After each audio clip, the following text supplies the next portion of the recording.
Azure Ascendant, the Dragon's Rebirth. The cemetery was a quiet place under the pale moonlight, a city of stone sleeping beneath the stars. Haru parked his car a short distance away, its engine a silent memory, and moved on foot. He followed the path he had walked countless times past rows of tombstones, until he saw them.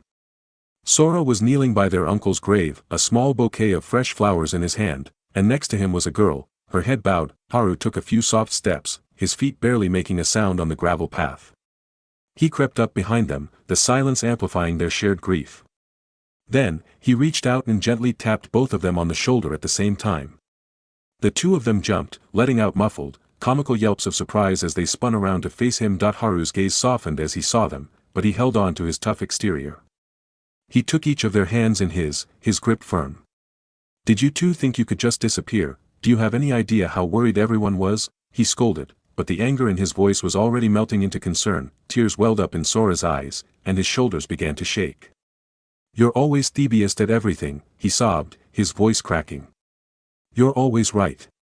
But I'm not like you. I'm not perfect at anything. No one likes me because I'm useless." Haru's own eyes welled up with tears.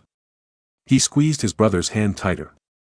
You think I'm better than you?" he said, his voice thick with emotion. "I'm not that. You're the one who is always better than me. You make mistakes, but you learn from them and you grow. You just don't notice it because you keep running away from responsibility. You're a work in progress, Sora, but you're not useless. You have a pure heart, and you have to be proud of that." Sora looked up at him, his face streaked with tears. The girl next to them watched silently, her own eyes glistening. Haru wiped his eyes with the back of his hand, a small, tired smile on his face. "Let's go.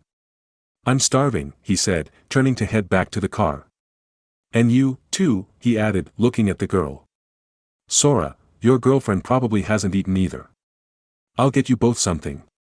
Sora's tears instantly stopped, replaced by a deep blush that spread across his face. That he quickly looked from the girl to Haru, stammering out a denial. But the damage was done. The air had been cleared, and the three of them began to walk toward the car, Asmal family unit reunited under the stars.